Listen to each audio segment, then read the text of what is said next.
성경 말씀 요한계시록 14장 1절로 5절 말씀과 15장 1절로 4절 말씀을 봉독하겠습니다. 먼저 요한계시록 14장 1절로 5절 말씀입니다.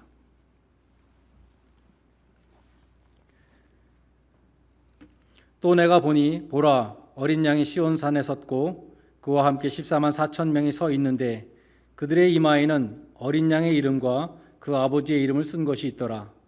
내가 하늘에서 나는 소리를 들으니 많은 물소리와도 같고 큰 우레소리와도 같은데 내가 들은 소리는 검은 고 타는 자들이 그 검은 고를 타는 것 같더라. 그들이 보좌 앞과 네 생물과 장로들 앞에서 새 노래를 부르니 땅에서 속량함을 받은 14만 4천 밖에는 능히 이 노래를 배울 자가 없더라. 이 사람들은 여자와 더불어 더럽히지 아니하고 순결한 자라. 어린 양이 어디로 인도하든지 따라가는 자며 사람들 가운데 속량함을 받아 처음 익은 열매로 하나님과 어린 양에게 속한 자들이니 그 입에 거짓말이 없고 흠이 없는 자들이더라. 계속해서 15장 1절로 4절 말씀을 봉독하겠습니다. 또 하늘에 크고 이상한 다른 이적을 보매 일곱 천사가 일곱 재앙을 가졌으니 곧 마지막 재앙이라. 하나님의 진노가 이것으로 마치리로다. 또 내가 보니 불이 섞인 유리바다 같은 것이 있고 짐승과 그의 우상과 그의 이름의 수를 이기고 벗어난 자들이 유리바닷가에 서서 하나님의 검은 고를 가지고 하나님의 종 모세의 노래 어린 양의 노래를 불러 이르되 주 하나님 곧 전능하신 이시여 하시는 일이 크고 놀라우시도다. 만국의 왕이시여 주의 길이 의롭고 참되시도다. 주여 누가 주의 이름을 두려워하지 아니하며 영화롭게 하지 아니하오리이까. 오직 주만 거룩하시니이다. 주의 의로우신 일이 나타났음에 만국이 와서 주께 경배하리이다 하더라. 아멘.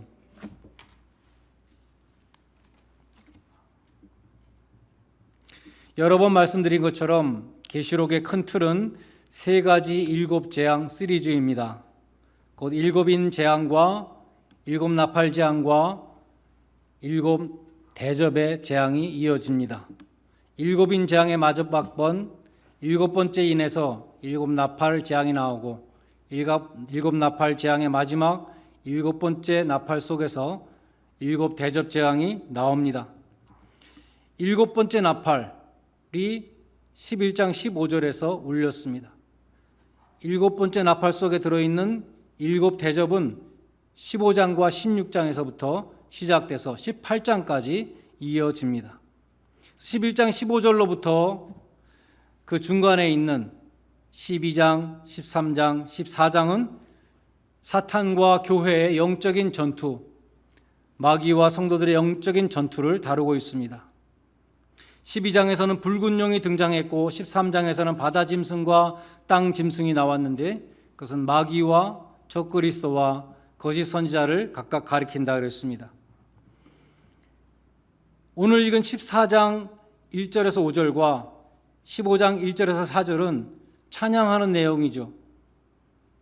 영적인 전투에서 승리한 성도들이 천국에서 찬양하는 내용을 지금 우리가 읽었습니다.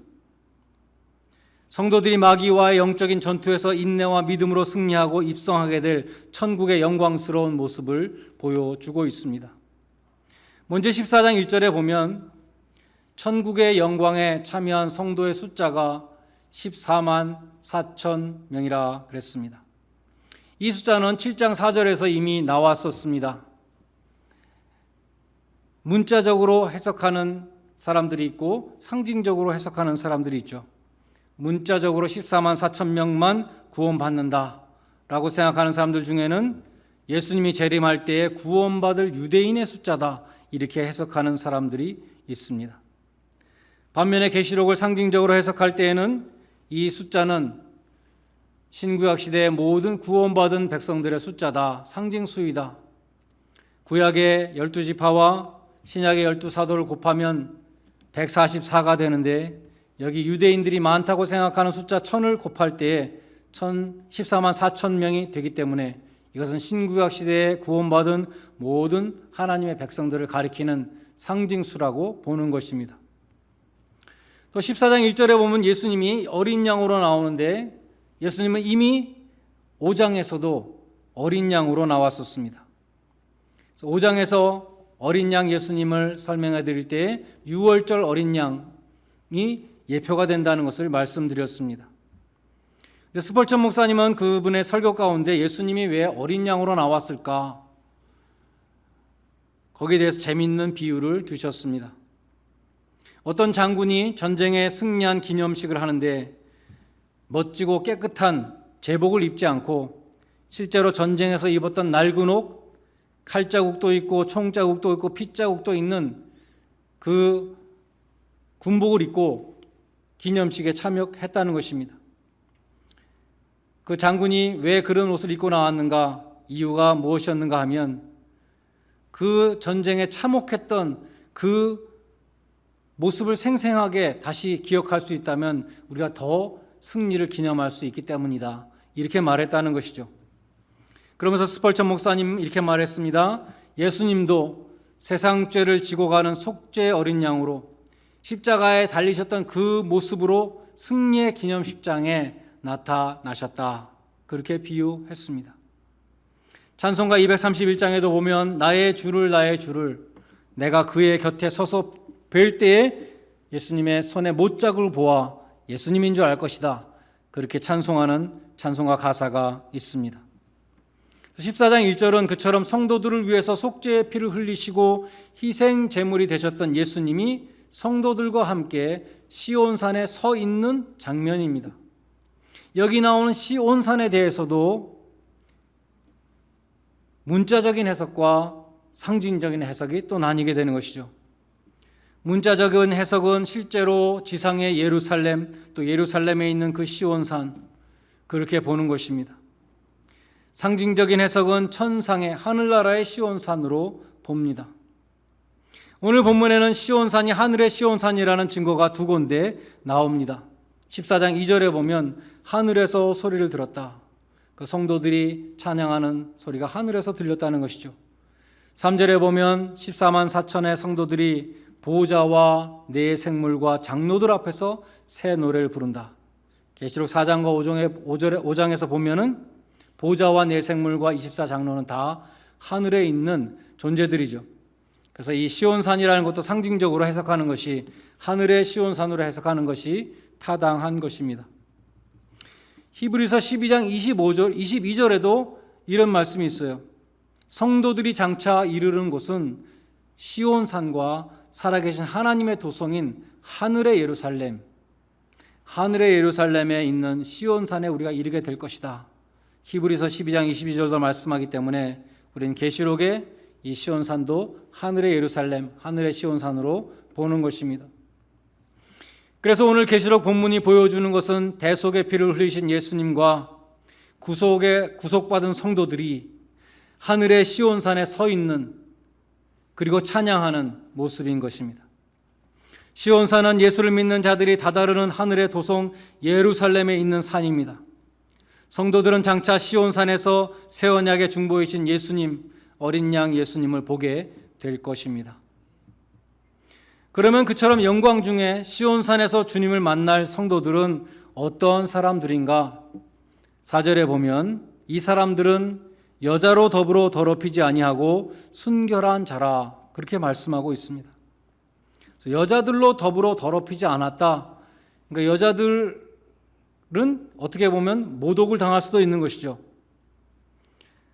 그래서 이 구절을 또 문자적으로 해석하는 사람들은 그래서 여자들하고 전혀 관계가 없는 가톨릭 신부 같은 사람들, 또 적어도 남자들만 14만 4천에 들어간다, 이렇게 주장하기도 하는 것입니다. 그래서 계시록을 문자적으로 해석하면 곤란한 것이죠. 계시록 12장에도 여자가 나오는데 거기서 나오는 여자는 메시아를 낳은 이스라엘 민족 혹은 성도들을 낳은 교회를 가리켰습니다. 그래서 이 계시록에서 12장에서 여자는 좋은 의미로 쓰였죠. 17장에 보면 음녀가 나오는데 이 음란한 여자는 바벨론, 곧 세상을 가리킵니다. 그래서 오늘 본문의 4절에 이 여자도 그러한 세상, 또 죄악된 세상에 물들지 않은 그 영적으로 순결한 성도들을 말하는 그런 뜻인 것입니다. 구약에 보면은 우상 숭배가 영적인 간음으로 묘사되고 있습니다. 우상 숭배하는 자들을 간음하는 자들로 표현한 곳들이 여러 곳이 있습니다. 예를 들어서 예레미야 3장 8절에 보면 내게 배역한 이스라엘이 간음을 행함으로 내가 그를 내쫓고 그에게 이혼서까지 주었으되 그의 패역한 자매 유다가 두려워하지 않고 자기도 가서 행음함을 내가 보았노라. 그런 말씀이 있습니다. 북이스라엘과 남유다가 있는데 북이스라엘이 우상 숭배하는 것을 보고 하나님이 심판을 하셨는데 남유다가 그것을 다 보면서도 자기들도 똑같이 또 우상 숭배를 했다는 것이죠. 호세아 4장 13절에도 그들이 산 꼭대기에서 제사를 드리며 작은 산에서 분향하되 참나무와 버드나무와 상수리나무 아래에서 하니 이러므로 너희 딸들이 음행하며 너희 며느리들이 간음을 행하도다. 우상 숭배하는 것을 음행과 간음으로 표현하는 것입니다. 신약에서는 교회를 그리스도의 신부라고 부르며 특별히 고린도후서 11장 2절에 보면 내가 너희를 정결한 처녀로 한 남편인 그리스도께 중매하려고 한다. 사도 바울이 전도하는 것을 예수 그리스도 신랑께 정결한 신부를 중매하는 것으로 그렇게 말씀하고 있습니다.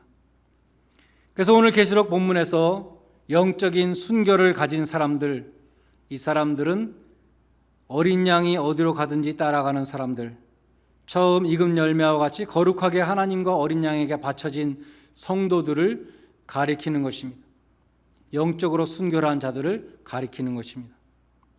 14장 3절에 보면 그들은 하나님의 보좌 앞에서 새 노래를 부르는데 땅에서 속량함을 받은, 구속함을 받은, 영어에 보면 redeemed, 구원함을 받은 14만 4천 외에는 이 노래를 배울 수 없다라고 말씀하고 있습니다. 무슨 뜻입니까? 성도들이 천국에서 부르는 그 찬송은 구원받은 성도들만이 부를 수 있다는 것입니다. 그리스도 안에서 새로운 피조물이 된 성도들이 부르는 새 노래, 구원의 은총을 찬양하는 감격의 찬송이라는 것입니다. 예수를 믿고 구원받은 다음에 그 구원의 감격을 노래하는 것이 천국의 새 노래인 것이죠. 15장 3절에 보면 천국에서 구속받은 성도들이 드리는 찬양의 제목은 모세의 노래, 어린 양의 노래, 두 가지로 표현하고 있습니다. 모세의 노래와 어린 양의 노래는 그림자와 실체와 같습니다. 모세의 노래는 출애굽기에 나오고 어린 양의 노래는 지금 계시록에 나오고 있죠. 먼저 모세의 노래는 이스라엘 백성들이 홍해를 건넌 다음에 그 구원의 감격을 노래한 것이 모세의 노래입니다. 출애굽기 14장에 홍해가 갈라진 사건이 나옵니다. 그리고 15장에 모세의 노래가 나옵니다. 그 모세의 노래 내용을 보면 애굽에 대한 하나님의 심판에 대한 내용이 중심입니다. 출애굽기 15장 4절로 7절을 읽어보겠습니다. 하나님께서 바로의 병거와 그 군대를 바다에 던지시니 최고의 지휘관들이 홍해에 잠겼고 깊은 물이 그들을 덮으니 그들이 돌처럼 깊음 속에 가라앉았도다. 여호와여 주의 오른손이 권능으로 영광을 나타내시니이다. 여호와의 주의 오른손이 원수를 부수시니이다. 주께서 주의 큰 위엄으로 주를 거스리는 자를 엎으시니이다. 주께서 진노를 발하시니 그 진노가 그들을 지푸라기 같이 사르시나이다 라고 말씀하고 있습니다. 그래서 구원과 심판, 이스라엘 백성들이 구원을 받고 애굽의 군대들이 심판을 받는 동전의 양면과 같은 그 하나님의 구원과 심판을 노래하고 있는 것입니다. 그들은 홍해 바닷가에서 모세의 노래를 불렀는데 구원받은 우리 성도들은 이제 천국에서 유리 바닷가에서 어린 양의 노래를 부른다는 것입니다. 오늘 보면 15장 2절에 보면 짐승과 그의 우상과 그의 이름의 수를 이기고 벗어난 자들이 유리 바닷가에 서서 어린 양의 노래를 부른다 그랬습니다.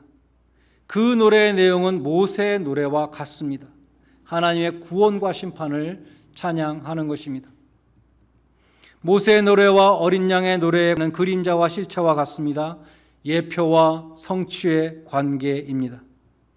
하나님께서 이스라엘 백성들을 애국 군사들의 추격으로부터 그 죽을 수밖에 없는 절박한 상황으로부터 홍해를 가르시고 새로운 산길을 열어주셔서 이스라엘 백성들을 구원하시고 이스라엘 백성들을 대적을 심판하시고 그 구원과 심판에 대해서 이스라엘 백성들이 홍해가에서 모세의 노래를 통해서 하나님을 찬양했습니다.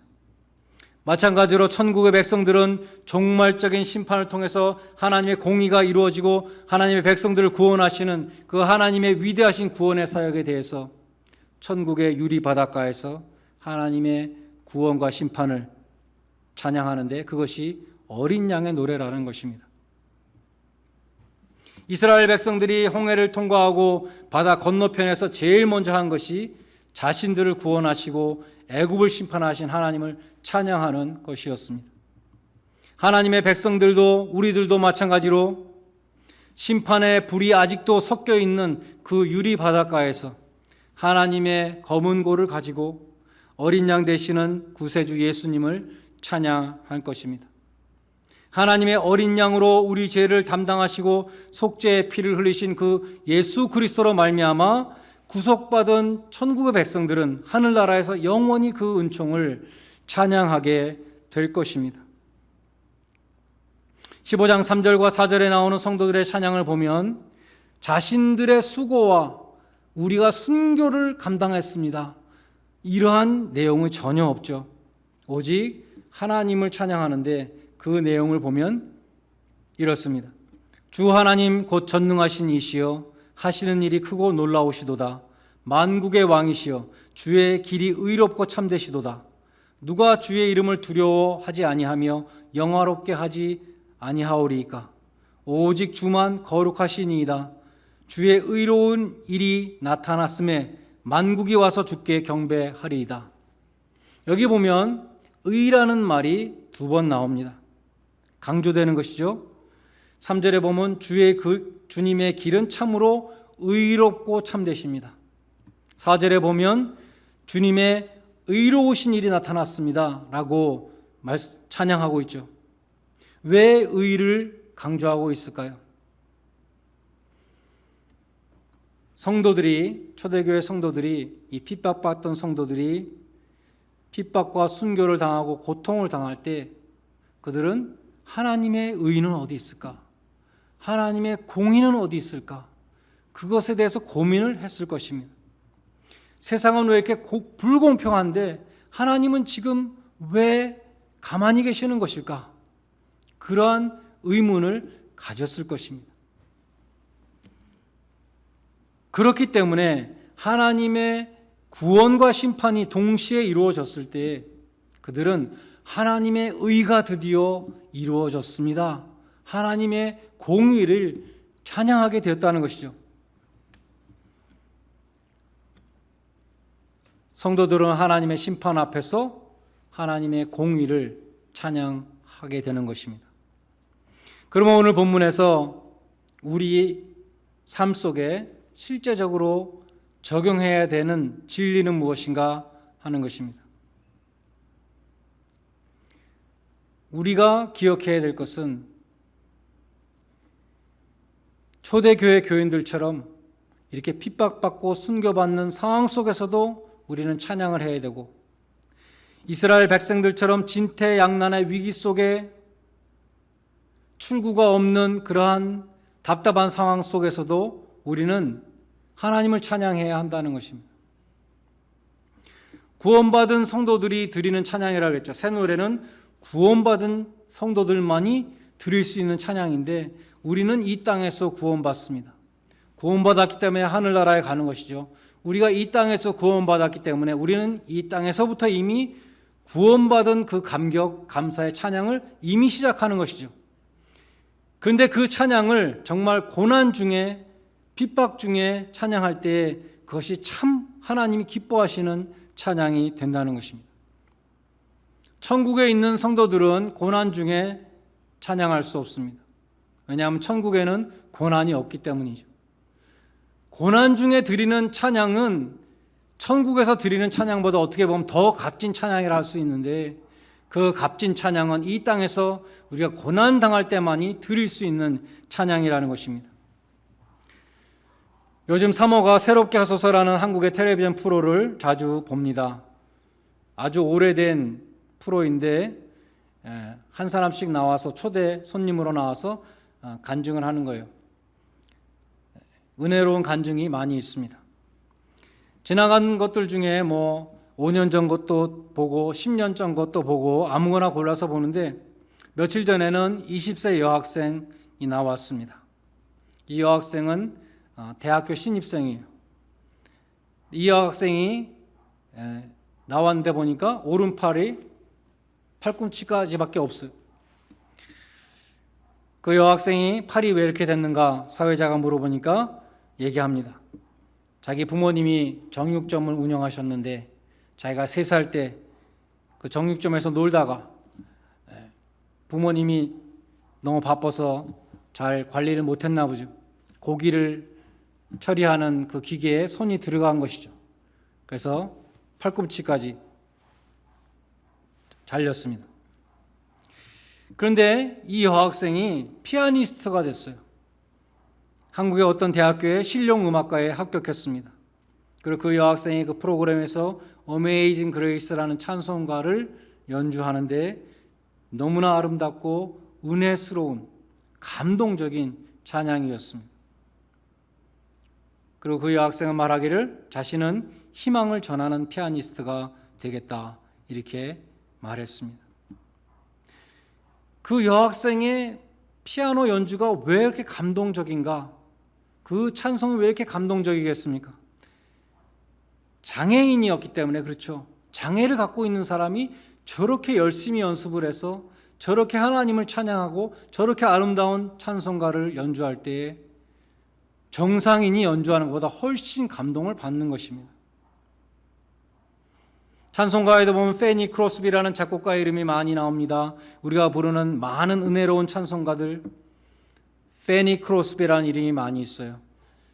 근데 이 여자분은 태어난 지 6개월 만에 시각장애인이 되었습니다. 앞을 못 보게 되었습니다. 그녀는 낭만과 무력함 속에 긴 세월을 지냈는데 30세가 되어서 뉴욕에서 열린 전도 집회에 참석하게 되었습니다. 사람들과 다 같이 찬송가를 불렀는데 웬 말인가 나를 위하여 주 돌아가셨는가. 그 찬송가를 계속해서 부르는 가운데 하염없이 눈물이 흘렀습니다. 복음의 은혜를 깨달았습니다. 그녀의 육신은 여전히 보이지 않았지만 그녀는 그때부터 찬양하게 되었다는 것이죠. 찬송시를 쓰게 되어서 95세 죽을 때까지 8,000곡의 찬송시를 남겼습니다. 그녀는 찬송가를 통해서 많은 사람들을 복음의 빛으로 인도했습니다. 그녀는 많은 사람들의 눈을 뜨게 해준 시각장애인이었던 것이죠. 성도들이 이 땅에서 고난 가운데 찬양을 드릴 때에 기쁨 가운데 드리는 찬양도 하나님이 기뻐 받으시지만 고난 중에 드리는 찬양은 하나님이 더 귀히 받으실 것입니다. 고난 중에 드리는 찬송은 하나님도 감동하십니다. 사도행전 16장에 보면 바울과 실라가 빌립보에 들어가서 복음을 전할 때에 체포되어서 옷이 찢기고 매를 맞고 깊은 옥에 갇히게 되었습니다. 발에는 든든한 착고를 채웠다고 그랬습니다. 온몸에 피멍이 들고 발에는 쇠고랑을 차고 갇혀있는 바울과 실라의 모습을 상상해 보십시오. 우리가 그 입장이 되었다고 생각해 보십시오. 얼마나 기가 막히고 낭망이 되고 걱정이 되고, 하나님은 지금 무엇을 하고 계신가? 우리가 복음을 전했는데 이게 무슨 결론인가? 회의와 근심과 걱정, 의심 가운데 사로잡혀 있을지도 모릅니다. 근데 바울과 실라는 성경에 보면 사방이 꽉 막힌 그 상황 속에서 하나님을 찬미함에 간수들이 듣더라, 그렇게 기록되어 있습니다. 죄수들도 듣고 간수들도 들었습니다. 그들은 기가 막힌 수렁 속에서 원망과 불평 대신에 하나님께 기도와 찬양을 드렸습니다. 그때 하나님의 역사가 일어났는데 지진이 나서 옥토가 움직이고 문이 다 열리며 메인 것이 다 풀어지고 하나님이 감옥문을 다 열어주셨습니다. 고난 중에 하나님 앞에 찬양을 드릴 때 하나님께서 이렇게 역사하시는 귀한 일이 일어난 것이죠. 하나님이 감동하시고 역사하시는 것입니다. 유기성 목사님의 설교 가운데 이런 예화가 있었어요. 어떤 선교사님이 사역을 하시는데 너무나 힘들었습니다. 그래서 날마다 속으로 생각했습니다. 나는 왜 이렇게 힘들까? 나는 왜 이렇게 힘들게 살아야 되나? 나는 하루하루가 힘들다. 그런 생각이 떠나지 않았다고 합니다. 그러던 어느 날 어떤 사람이 찾아와서 하나님이 선교사님에게 꼭 전하라는 말씀이 있어서 왔습니다. 그랬다는 거죠. 혹시 이단 아닌가 그런 생각도 있었지만 그래 하나님이 뭐라고 그러십니까? 라고 물어봤다는 것입니다. 그때 이 사람이 하는 소리가 하나님께서 이렇게 말씀하셨습니다. 제발 힘들다는 소리 좀 그만해라. 그 소리 듣고 있으려니 내가 더 힘들다 했다는 것이죠. 선교사님이 크게 회개하고 다시는 힘들다는 생각도 안 하고 힘들다는 말도 하지 않았다고 합니다. 하나님은 우리가 힘들다는 것을 다 알고 계십니다. 그런데 우리가 힘들다고 불평하는 것이 아니라 그 힘든 상황 속에서 하나님을 찬양하고 감사할 때에 하나님은 그 찬양을 얼마나 기뻐 받으시겠습니까? 하늘의 성도들이 드리는 찬양보다 더 감동 받으실 것 같아요. 우리도 인생을 살다 보면 사면초가의 상황에 처할 때가 있습니다. 사방이 다 막히고 앞길이 보이지 않고 홍해 바닷가 앞에 이스라엘 백성들처럼 바울과 실라처럼 인생의 코너에 몰릴 때 우리는 어떻게 해야 될 것인가? 우리는 그 상황 속에서 찬양을 드릴 수 있게 된다면 우리는 참 하나님의 백성으로 새 노래를 부르는 찬양의 백성이 되는 것입니다. 모세의 노래 앞에 나오는 이 출애굽기 14장에 보면은 그런 말씀이 있습니다. 이스라엘 백성들이 지금 우리가 다 죽게 됐다고 하나님을 원망하고 모세를 원망하고 애굽에 매장지가 없어서 우리를 여기까지 끌고 와서 홍해바다 앞에서 다 죽이려고 하는가 막 원망할 때 모세가 그렇게 말했죠. 하나님의 구원을 보라. 너희는 잠잠히 하나님의 구원을 보라. 그렇게 말했습니다.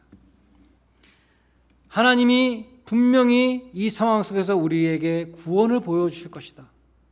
거기에 하나님의 깊은 뜻이 있을 것이다. 그렇게 말한 것이죠.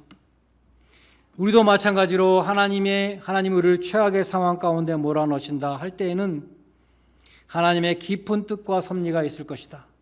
하나님의 구원을 우리에게 보여주시기 위해서 하나님의 살아계심을 보여주시기 위해서 이 상황 속에 우리를 넣으셨을 것이다. 우리는 그렇게 믿고 감사하고 찬양을 드릴 수 있어야 된다는 것입니다. 시편 46편에 보면 산이 흔들려 바다 가운데 빠지던지 바닷물이 솟아나고 뛰놀던지 그것이 넘침으로 산이 흔들릴지라도 우리는 두려워하지 아니할 것이다. 그러면서 모세의 말을 인용합니다. 너희는 가만히 있어 내가 하나님 됨을 알지어다. 내가 문나라 중에서 높임을 받으리라. 내가 세계 중에서 높임을 받으리라. 그리고 이렇게 결론을 맺었습니다. 만군의 여호와께서 우리와 함께 하시니 하나님은 우리의 피난처시라. 마틴 루터가 이 시편 46편의 감동을 받고 내주는 강한 성이요 이 찬송가 지었습니다. 내주는 강한 성이요 방패와 병거 되시니 큰 환난에서 우리를 구하여 내시리로다. 큰 환난에서 우리를 구하여 내시리로다. 하나님의 백성은 그처럼 최악의 상황 속에서도 하나님이 이 큰 환난에서 우리를 구하여 내시리로다 찬양할 수 있어야 될 것입니다. 그리할 때에 우리는 유리바다에서 어린 양의 노래를 부르는 영광된 하나님의 백성들이 될 것입니다. 땅에서 구원의 은총을 노래하지 않은 사람은 하늘나라에서도 구원의 은총을 노래할 수 없을 것입니다. 이사야서 43장 21절은 말씀합니다. 이 백성은 내가 나를 위하여 지었나니 그들이 나를 찬송할 것이다. 하나님이 우리를 왜 지으셨는가? 찬송을 받으시기 위해서 지으셨습니다. 이 땅에서 고난 중에 드리는 찬송, 하나님이 감동하는 그 찬송을 올려드리시고 장차 천국의 유리 바다에서 하나님의 검은 고를 가지고 어린 양 되시는 구세주 예수님을 영원히 찬양드리는 그러한 복된 주님의 백성들이 되시기를 간절히 축원드립니다.